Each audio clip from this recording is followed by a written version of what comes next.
મેં અત્યારે જસ્ટ એક પોસ્ટ લખી. આમ તો પોસ્ટ ઓછી લખું એમ, મને બહુ ઓછી ગમે, કારણ કે મારા વિડીયો અને ફોટોઝ એટલા દુનિયાના હોય, એમાં કંઈ લખવું પડે એમ છે ને. પહેલાં લખતા, હવે લખવાની આળસી થાય છે. પણ મેં એક પોસ્ટ લખી કે એક ભાઈ મને ગઈકાલે કે બેન તમે ક્યારે કે શિવરાત્રીના મેળામાં ગયા છો? એમ મેં કીધું નહીં. કે તમે ગુરુજી તમારે કે સેનત બાપુ ન્યા જ છે કે તો ક્યારેક તમે શિવરાત્રીમાં જાવ એમ. એટલે મેં કીધું કેમ? એટલે અમારા વાત તો એ થઈ હતી કે જ્યારે મેળો ચાલુ થવાનો હતો ત્યારે. એટલે મેં કીધું ના ભાઈ, મને હું ઇરિટેટ થઈ જાઉં, મને બહુ પબ્લિક જોઈને મેં કીધું બહુ મજા ન આવે એમ. અને હું બને ત્યાં સુધી જાહેર જગ્યા ઉપર મેં આવી રીતે જાહેર તહેવારોમાં ઓછી જાઉં એમ. ગુરુ પૂર્ણિમા તો રશ્મિની માનતા છે કે લાઈફ ટાઈમ. તે દિવસે એને ખબર પડી હતી કે હું પ્રેગ્નન્ટ છું, 2-3 વાર મિસકેરેજ થઈ ગયું હતું મારા બેનને. અને તે દિવસે જેને ખબર પડી ને તો મારી બેને એવી માનતા કરી હતી કે આજે ગુરુ પૂર્ણિમા છે, સરસ એવો તહેવાર છે. અને ભગવતી ખોડિયાર માતાજીને કીધું હતું, હે માતાજી આ વખતે મારે 3જી વાર મિસ ન થાય. અને આજ ગુરુ પૂર્ણિમા મને ખબર પડી છે, મારે વ્યવસ્થિત રીતે મારે ડિલિવરી થઈ જાય ને તો હું આજીવન ગુરુ પૂર્ણિમાએ ગુરુજીને પગે લાગવા આવે અને તમને પગે લાગીને બસમાં બેસું. એટલે માતાજીને ગુરુ પૂર્ણિમાએ ગુરુજીને પગે લાગવા જાય છે વર્ષોથી. નકર હું તો ગુરુ પૂર્ણિમા ન જો કેટલું પબ્લિક હોય ત્યારે હૈયું દળાતું હોય, કારણ કે જુનાગઢમાં મોટા ભાગના સાધુ સંતો હોય એટલે બધાના ગુરુ ત્યાં હોય. પણ મને શિવરાત્રીના મેળામાં બાપા હું કંટાળી જાઉં. હું મહાકુંભમાં નહોતી ગઈ બરાબર, પણ મને એ ભાઈ તો અમારી બેની વાત વિચારણા હાલતી હતી. એટલે એણે એમ કીધું કે જવાય એનું બહુ મહાત્મ છે એમ. તમે મહત્વ વગરનું કોઈ અહીંયા થતું જ ન હોય. સનાતન ધર્મ તો ફેલાયેલો એટલો છે અને વિશાળ હૃદયનો છે. એમાં પક્ષીઓ, પ્રાણીઓ, નદીઓ, પહાડો અને વનસ્પતિઓ બધાને પૂજીએ છીએ આપણે. અને સ્ત્રીઓને મેં કહે ને કે ખુલ્લીને જીવવાનો અધિકાર મને લાગે છે આ ધર્મમાં જ છે, બાકી તો જોઈ આવો જાવ. પણ અમે બી વાત કરતા એટલે મેં કીધું મને મહત્વ તમારી દ્રષ્ટિએ સમજાવો તો એમ. બધું કે આપણને ખબર પડતી ન હોય, અમુક વસ્તુ તો બીજા પાસેથી ને જાણવા મળે. એટલે મને કહે કે ભગવાન શિવ કે મહાશિવરાત્રી એ ભગવાન સાક્ષાત ભગવાન શિવ કે મૃગીકુંડમાં સ્નાન કરવા આવે છે એમ. મેં કીધું ઓકે. પછી પતી ગયું. પછી પાછી અમારે થોડીક વાત ચર્ચા વિચારણા થઈ. એટલે એણે એવું કીધું કે બેન કે કેમ પણ તમે જોયો ને જુનાગઢનો માહોલ? મેં રાહ જોઈ રહ્યા છીએ, સોશિયલ મીડિયાના માધ્યમથી મેં જોઈ રહ્યા છીએ જુનાગઢનો માહોલ એમ. પણ એ કે તમે ગયા હો તો મજા આવે તેમ. પણ મેં કીધું ભગવાન શિવ આવ્યા નતા. મેં કીધું તમે એમ કહેતા હતા કે ભગવાન શિવ આવે એમ, પણ આ વખતે કીર્તિ રૂપે ભગવાન શિવ આવ્યા એમ. મેં અત્યાર સુધીમાં મારી પોતાની કોન્ટ્રોવર્સી હાલતી ત્યારે મેં કોઈ દિવસ એનું નામ નથી લીધું. આજે નામ એટલા માટે લીધું કે કોઈ માણસ કોઈ ગલત રસ્તે ન દોરાઈ છે બરાબર. એટલે મેં કીધું ભગવાન શિવ મેં કીર્તિ રૂપે આવ્યા કહેવાય એમ. એટલે કે તમે બે આમાં અત્યારે મેં પોસ્ટ લખી, ફની પોસ્ટ. આમ જુઓ તો ફની પોસ્ટ છે, આમ સીધી ટકોર છે કે તમે બહુ એટલે બહુ ગુંડાગર્દી ઉપર ઉતરી આવો. ધર્મને નામે તમે ધર્મના ઠેકેદારો બહુ આમ પોતાની જાતને કંઈક સમજવા માંડો અને પછી દુનિયાને ગામને બધાને બેવકૂફ રમાડવા માંડો. અને અહીંયા સ્માર્ટનેસ લખ્યું હોય, અહીંયા સ્માર્ટનેસ કાઢીને 6 વાળી ગાળ તમે લગાડી દો તો એવું બધું ન હોય બરાબર. એટલે મેં એવું કીધું, મેં કીધું કે આ વખતે કીર્તિ રૂપે આવ્યા ભગવાન શિવ. હારાના કહે ને કે ઢીલા થઈ ગયા એમ. એટલે કહેવાનો અર્થ એવો છે એ પોસ્ટનો કે તમે હસીને કાઢો તો એ પોસ્ટ મેં હસવા માટે જ બનાવી છે. અને કદાચ માર્મિકતાથી તમે જુઓ તો કે ખોટું નથી કીધું. વિનાશકાળે વિપરીત બુદ્ધિ. જ્યારે તમને એવું લાગવા મળે કે અમે કંઈક સહી, ત્યારે ભગવાન કોઈ ને કોઈ રૂપે આવી રીતે તમારા ધોતિયા ઢીલા કરવા આવી જાય. હાથે કરીને તમે એરુના રાફડામાં હાથ નાખો તો પછી શું થાય? ક્યારેક તો એ બટકું ભરી લે ને કે દર વખતે બિચારો ઊંડો ભણમાં ન વયો છે. અને કોઈ માણસ 1 વાર 2 વાર 3 વાર ગુનેગાર હોય, કે વારે ગુનેગાર ન હોય. અહીંયા એક વાત ચોખવટ કરી દો કે મારે એનારા નથી દોસ્તી કે નથી દુશ્મની બરાબર. પણ જ્યાં મને એવું લાગે કે આ વાત અહીં બરાબર છે, હું વાતે માણસને બોલ કરું. કારણ કે કોઈ માણસ માટે તમે ગલત ધારણા ઊભી કરો એટલે કઈ દર ખેરે ગલત ન હોય. એટલે એને જે વાત કરી એ વાત ઉપર પૂરેપૂરું વિચારો. તો એક ભાઈએ મને ત્યાં કોમેન્ટમાં એવું કીધું છે કે બેન ધર્મને આની સાથે ન જોડો. મેં ભાઈ ધર્મની પરિભાષા મારા માટે બસ તદ્દન જુદી છે અને એની ધર્મની મારા માટે કિંમત બહુ ઊંચા લેવલની છે. હું ધર્મની આડમાં કોઈને હેરાન ન કરું. ધર્મની આડમાં કોઈ બેન દીકરીની પથારી ન ફેરવું. તમે તો એ મેં કીધું હું નથી કરી રહી. જુનાગઢમાં મેં મોટા ભાગના મેં આવા લંપટિયા કરી રહ્યા છે, એમાં હું નથી કરી રહી. જે દિવસે આ મામલો આખો મેદાન આવ્યો ને તે દી મને કોકે કીધું હતું કે કૃષ્ણાબેન આમાં તમે શું કહેવા માંગો છો? મેં આમાં તો હું ચોખ્ખું કહું છું કે આમાં જેટલા અહીંયા ઉભા છે એ બધા હરખા જ છે. કોઈ એમ કહેતું કીર્તિ આવી છે કે ઓલો આવો છે, આ તો મેં તો મને તો અહીંયા ઉભા એ બધા હરખા લાગે છે. કારણ કે ધર્મની પરિભાષા જો સમજવી હોય ને તો ધર્મમાં જે ગલત થતું હોય ને જોવાથી નહીં પાપ છે, સાંભળવાથી નહીં પાપ છે. અહીંયા ઉભા હોય તો આપણે એને સહેમતી આપી, મૂંગી સહેમતી, તો એ પાપ છે અને કરવાથી નહીં પાપ છે. આ બધાય પાપ લાગે. હેમાંત્રી સાંભળો ક્યારેક યજ્ઞ કરો ત્યારે કે બોલેલા પાપ હોય, જોયેલા પાપ હોય, સાંભળેલા પાપ હોય, કરેલા તો હોય જ. તો અહીંયા બધા છે એ બધા સામેલ જ છે આ બધી વસ્તુમાં. અને હવે વાત કરવી છે કે અપવિત્રતાની, કે કુંડનું પાણી અપવિત્ર થઈ ગયું. તો મારું તો એવું માનવું છે કે એવી લેબોરેટરી હોય ને તો અહીંયા મોકલો પાણી. કીર્તિ નાવા નથી પડી ને, પહેલા કીધું અપવિત્ર થઈ ગયું છે, અહીંયા બધા ઉભા છે ને એ અંદર ખાને પેટ મેલા છે, એના લીધે હોતે થઈ ગયું છે. કીર્તિ જશે એ હામી તો છે, દર્પણ તો છે કે આપણને દેખાય છે કે ગાળો બોલે છે, જેને હોય એને લઈ લે છે, એ જે છે એવા હશે. પણ ઓલા તો બધા મૂંગા હશે, મીંઢા મૂંગા. આને લંપટ કહેવાય, કપટી કહેવાય. કારણ કે હામાં દુશ્મન હોય ને એને તો આપણે પૂગી એકવી, હિત શત્રુને તો આપણે ઓળખી ન એકવી, ફૂંક મારતા જાય ને કવડતા જાય. એટલે શાંતિ રાખો, ધર્મની પરિભાષા પોતે સમજો. ધર્મના ઠેકેદારો પાસે એટલી બધી ધર્મની પરિભાષા હતી. તો ઓલા ભાઈનો વિડીયો મને બહુ જ ગમ્યો. કોરોના ટાઈમે કેમ તમારી મેલમાં ઘરી ગયા હતા, બહાર નહોત નીકળતા? તમારી પાસે તમારે સીધા ઈશ્વર હારે કનેક્શન છે. ભગવાનને પસા પૂછાય ને, બે પ્રશ્ન કરે ને, બહુ પાણીવાળીના હોત કે વૈયા જાવ સરહદે, ખબર પડે. ભૂતકાળ એક તો મારી જેમ આમ રંગેલા હોય ને પછી પાછા વળી ધર્મના ઠેકેદાર બનીને બેઠા હશો. પાછું એક ભાઈ લખ્યું કે તું ભૂતકાળનું ન વિચારે, વર્તમાનનું જોઈએ. વર્તમાનમાં હું આ બધા બહુ સારું કરી રહ્યા છે. વર્તમાન સારું કરી રહ્યા હોય ને તો પોતાના આશ્રમથી લઈને મંદિરના દરેક દરવાજા દરેક ભક્તો માટે ખુલ્લા હોવા જોઈએ. અને ત્યાં બનાવેલા નિયમ બધા માટે સરખા લાગુ પડવા જોઈએ. કોઈને નાવાનું, કોઈ નહીં નાવાનું. પ્રકૃતિ ઉપર આ બધાનું બસ હાલે ને તો પ્રકૃતિ એના બાપની કરીને ઘરે લઈ જઈને દસ્તાવેજ કરી લે એમ છે. સારું છે, પ્રકૃતિના રચયિતા ભગવાન છે, એની સિવાય કોઈ પાણી બનાવી ન કે નકર વિજ્ઞાન જો એટલું બધું વિકસિત થઈ ગયું હોય ને તો આ તો પાણી હોતન બનાવી લે એમ છે ને ઘરે ટાંકા ભલે એમ છે. અને એમાં કોઈને બુંદે અડવા દે એમ નથી. સારું છે, આ બધી ઈશ્વરીય પ્રકૃતિ છે, બધી એના હાથમાં છે, એમાં કોઈના બાપનું નથી હાલતું. એટલે છે ને ધર્મની પરિભાષા મને ક્યારેય ન શીખવાડી. મારા માટે ધર્મ એક જ છે કે માનવતા, બરાબર. અને કોઈ પણ માણસની હારે હાથ ધોઈને ન પડી જવું. હાથ ધોઈને કોઈ દિવસ કોઈની વાહ ન પડી જવું. આજે તે કીર્તિ યારે મારે નથી કોઈ સમાધાન ચૂક નથી, મારા હવે કોઈ એના ઝઘડા. પણ મને એટલીસ્ટ એટલી ખબર પડે કે તમે ઝુંડ બનીને કોઈની વાહે પડી જાઓ, કે ઝુંડ બનીને તમે કોઈની ઉપર આક્ષેપો લગાવવા માંડો, અને ઝુંડ બનીને તમે ઓલું કરો તો ઝુંડમાં તો સિંહ હોતન બિચારો ક્યારેક એકલો પડી જાય. એટલે છે ને શાંતિ રખાય. અને એને કાંઈ ગલત નથી કર્યું, બરાબર. એ હિન્દુની દીકરી છે અને એ સનાતની છે. એટલા બધા તમે પાણી અળી નાખો તો લવ જેહાદના કિસ્સા બને ત્યાં તમે જાઓ ને સીધે સીધા ગાયોના કતલખાના બંધ કરાવી દો. દોઢડીના ખબર છે કે ઓલા પણ એ આટલા બધા એના પાછળનો જે રેકોર્ડ છે એટલો બધો ખરાબ છે. એટલે આમાં મોટા ભાગની ટૂંકા બુદ્ધિના માણસ હોય એને સીધી ખરાબ જ સમજવા મળશે. પણ દર વખતે દરેક માણસ ખરાબ ન હોય, બરાબર.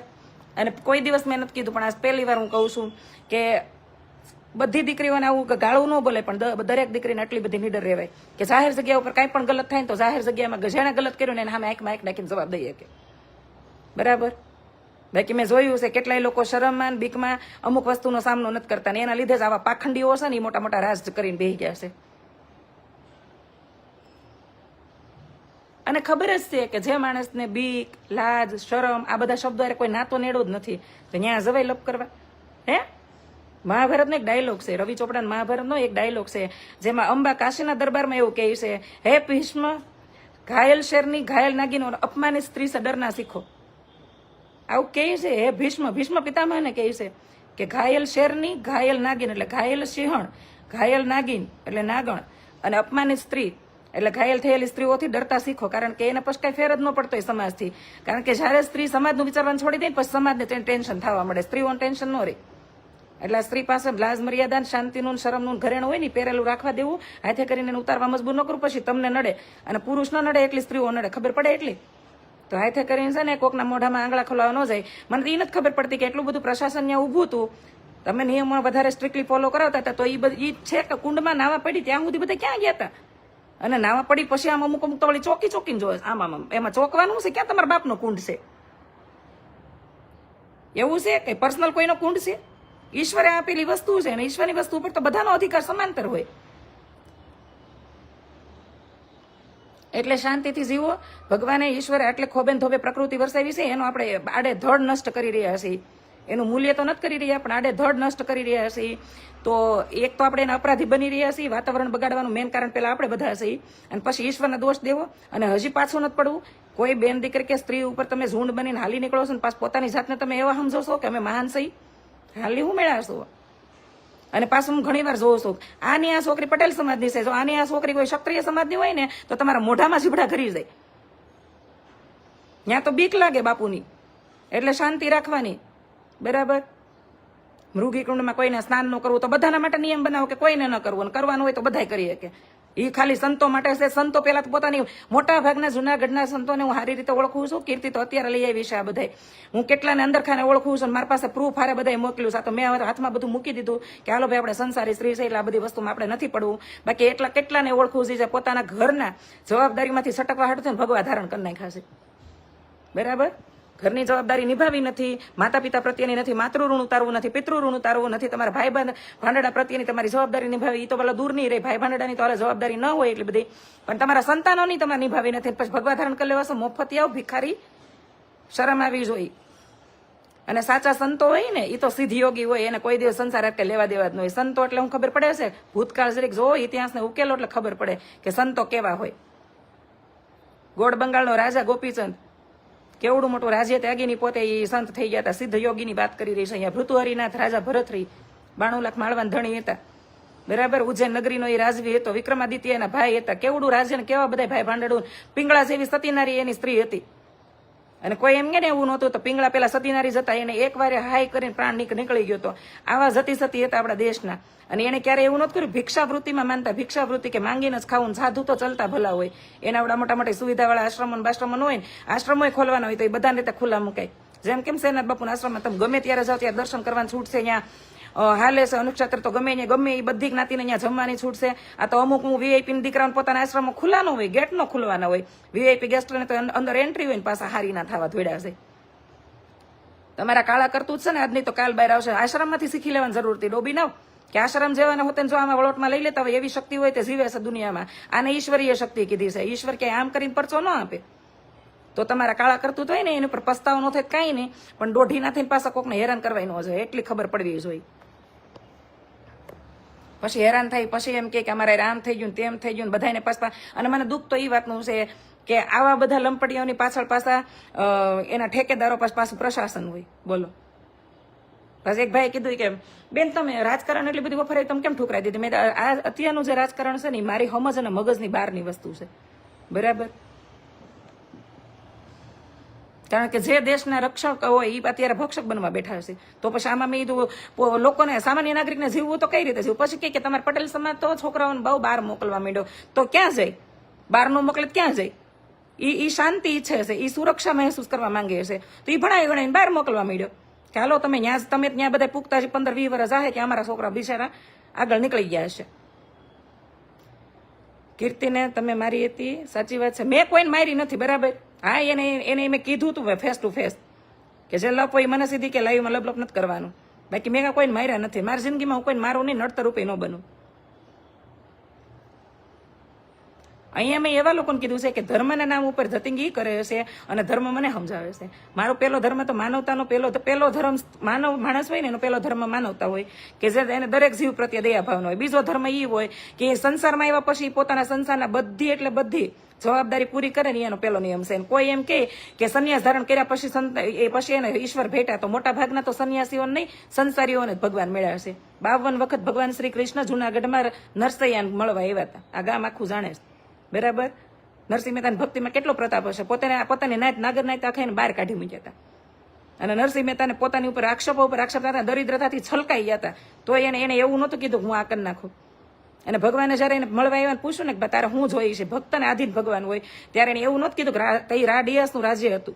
રાજ એના તપતા હતા રાડિયાસના જુનાગઢમાં. તેને એમ કીધું હોત કે મારા રાડિયાસનું રાજ સિંહાસન જોઈએ છે, તો ભગવાનથી ઇમ્પોસિબલ હોય એ ન અપાવત.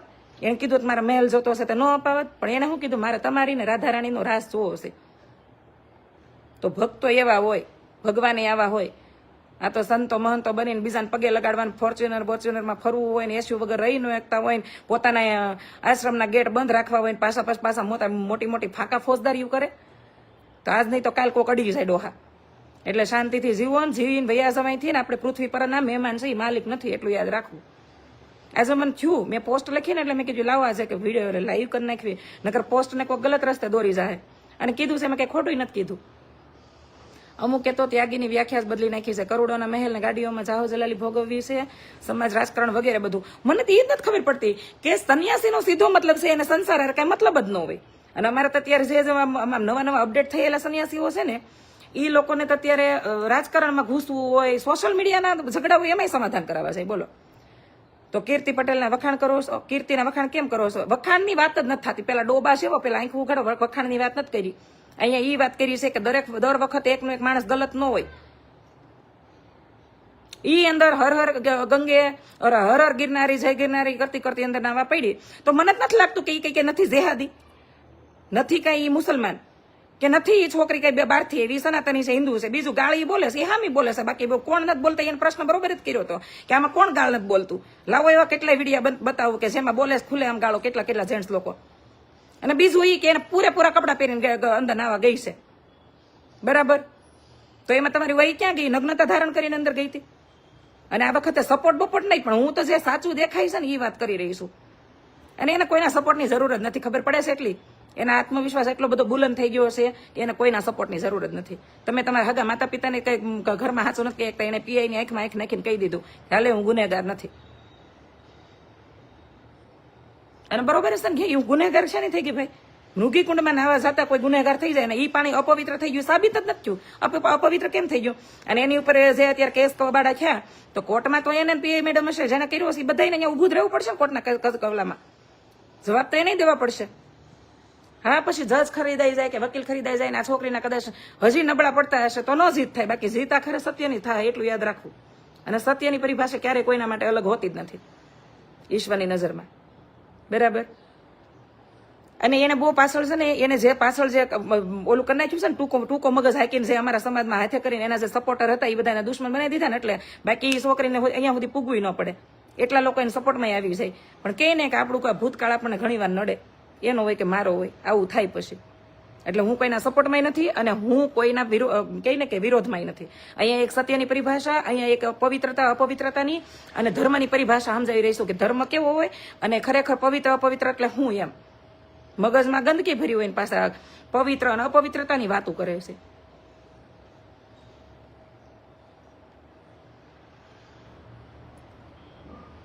એટલે જિંદગીમાં શાંતિથી જીવાય. અહીંયા કીધું ને કે મહેમાન બનીને આવ્યા છે ને તો જાહો જલાલીથી જિંદગી જીવીને વયા જાઓ. તમને ભગવાન કેટલું સારું હતું તો માણસના અવતારે મૂકેલા છે. તો અહીંયા એના માલિક ન બનો. આ સર્વભૂમિ ગોપાલકી, બરાબર. આ કૃષ્ણની ભૂમિ છે, એ આપણા બાપની નથી. તમને હા તમારા સંસારના તમારા સંબંધોમાં તમે ભલે કદાચ રાજયોગ ભોગવતા હોય, તમને જમીન જાગીર જાયદાદ મળ્યું હોય તો તમે શાંતિથી જિંદગી જીવીને વયા જાઓ. બાકી આ કૃષ્ણની ભૂમિ છે. મહાભારતનો બીજો ડાયલોગ, સર્વભૂમિ ગોપાલ કી ભૂલે જબ યે સંસાર ધાર સુદર્શન ચક્ર કી વહી. કઈ ને હરેક ભૂમિનો ભાર. સુદર્શન ચક્રનું જયારે હાલે ને ત્યારે હારા હારા અણાઈ જાય એમાં પછી, બરાબર. જુનાગઢમાં અમુક સંતો હવેલી છે, સાચું છે.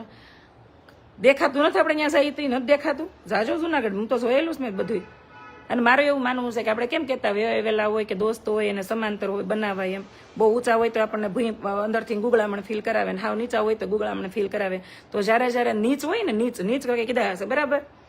નીચ પ્રકૃતિવાળા લોકો જ્યારે આવી વસ્તુ ભાળી જાય ને તો એ બધાને નડે. મારું તો એવું માનવું છે કે સંતોય ખાનદાની હોવા જોઈએ, એનો જન્મ એ ખાનદાનમાં થયો હોવો જોઈએ. કોકે મને કોઈ સવાલ કરી લીધો હતો કે તમે કહેતા હતા ને કે હું તો કોઈ દિવસ મારા પપ્પા સિવાય કોઈને પગે નથી લાગતા. તમારો એક વિડીયો એવો હતો કે બેન એમાં તમે સેનાથ બાપુને પગે લાગી રહ્યા છે. મેં માતા પિતા પછી ગુરુ સાંભળ્યું છે કે અમે મારા ગુરુ છે ને ગુરુને પગે લાગી રહીશું અને ગુરુ હોતા ખાનદાન જાણી આવીશું. મેં જયારે ગુરુ ધારણ કર્યા ત્યારે ગુરુનું ખાનદાન જાણ્યું છે. કારણ કે હું ખાનદાની વગર તો ગુરુ ધારણ ન કરું. કાલ સવારે ગુરુના લીધે આપણે શિષ્યને નીચું થવું પડે. આ સમય અત્યારે એવો કટોકટીને હાલી રહ્યો છે. એ કે ઈ વાત છે. મેં અને મેં તમારા ગુરુ છે ને અમરાપુરના કાઠી ક્ષત્રિય મેં શેલારભાઈ ગીડાનું નામ છે. અને પછી એને સંસાર ત્યાગ કર્યો છે ને ત્યારે એની પાસે જાહો જલાલી હોતે ને એટલી હતી તો એને સંસાર તઈ ત્યાગ કર્યો છે. અને અત્યારે અમારા ઈ સંત એવા છે જે જુનાગઢના શહેર એટલે સેનાથ બાપુ કહેવાય છે. પણ એના આશ્રમમાં આવું ક્યાંય હાલતા નથી ઢોંગ ને ધતિંગ, બરાબર. એટલે શાંતિથી જિંદગી જીવીને વ્યાસ જાવ. કે ને હુકા પાસે લીલું બળે. 10% સાચા સિદ્ધ યોગીન સંતો હોય ને એના 90% લીધે ઈ હોતે ને બિચારામાં હણાઈ જાય, બધા પબ્લિકની નજરમાં ચડી જાય. એટલે આ વાત છે, બીજી એક વાત નથી. અહીં મેં મારે કોઈને એ જે છોકરીને કોઈના સપોર્ટની જરૂર નથી, મારા સપોર્ટની હું એને જરૂર પડે ને હું એને સપોર્ટ કરવા જાઉં તો એ કે એમનો કે મને સપોર્ટ આપો, બરાબર. અને સપોર્ટ મનથી હોવો જોઈએ. અને મારું તો એવું માનવું છે કે તમે એના હથિયાર લઈને બાજુમાં ઉભા રહી જાઓ અથવા તો તમે એમ કહો હું તારે રહેશું સોશિયલ મીડિયામાં કહો અથવા તો તમે એના ગાડીઓ લઈને દોડવા મળો એને સપોર્ટ કહેવાય. તમે એના માટે સાચા મનથી પ્રાર્થના કરો ને ઈશ્વરને, એ સપોર્ટ જ છે. અને મેં કરી, બરાબર. કારણ કે સંસારથી લઈને સમાજને, સમાજથી લઈને બધી રીતે હું એના એજમાં મોટી છું. જે તે સમયે કોન્ટેક્ટમાં હતી અને એના માટે પ્રાર્થના કરી.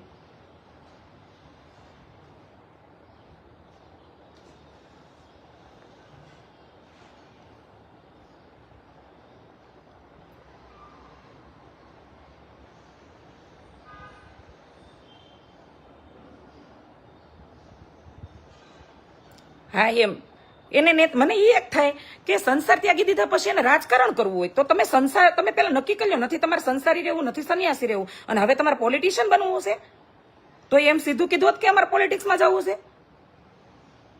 આ તો સંતો બને, ખોટે ખોટા ભાષણ ઠોકે, બીજા સાચા ત્રણ ચાર સવાલ પૂછ્યા હોય ને રિપોર્ટરને તો સાચા 4 થી ચોથો જવાબ નથી દઈએ કેમ નથી એટલું એની પાસે પોતાનું જ્ઞાન, અને પછી પાછા એ બધાને સહાનુભૂતિ જીતે અને એવી રીતે વોટરો ભેગા કરે, અને પછી એને ખબર પડી જાય કે આપણા બધા શિષ્યો બહુ બની ગયા છે, બુદ્ધિ વગરના શિષ્યો. આપણા દેશની મેઇન પ્રોબ્લેમ જ છે કે મોટા ભાગનો ભણેલો ગણેલો અભણ્યો વર્ગ પડ્યો છે, અને આ પછી પાછા એને ચૂંટે હોતે અને ચૂને હોતે, અને પછી આપણે એવા નેતા નીચે કામ કરવાનું, આપણે એવા નેતાઓ નીચે હા હુજુરી કરવાની.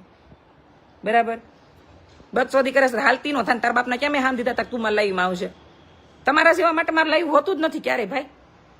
બરાબર, મારું લાઈવ સમજવા માટે છે ને બુદ્ધિનું ઉપરનું સ્તર ખુલ્લું હોવું જોઈએ અને વિકસિત હોવું જોઈએ, ત્યારે તમારાથી મારી વાત સમજાય. બરાબર. હા, જો ઓલા ભાઈ લખે છે બધાને કરેલા કર્મ ભોગવાના જ છે. સારું છે, ઈશ્વર જેવું કંઈક છે દુનિયામાં કે કર્મ ઇઝ બેક. હરે ફરીને તમારું કર્મ તમારી પાસે આવે ને તમારે ભોગવવું જ પડે, તો ભોગવવા માટે રેડી રહેવાનું.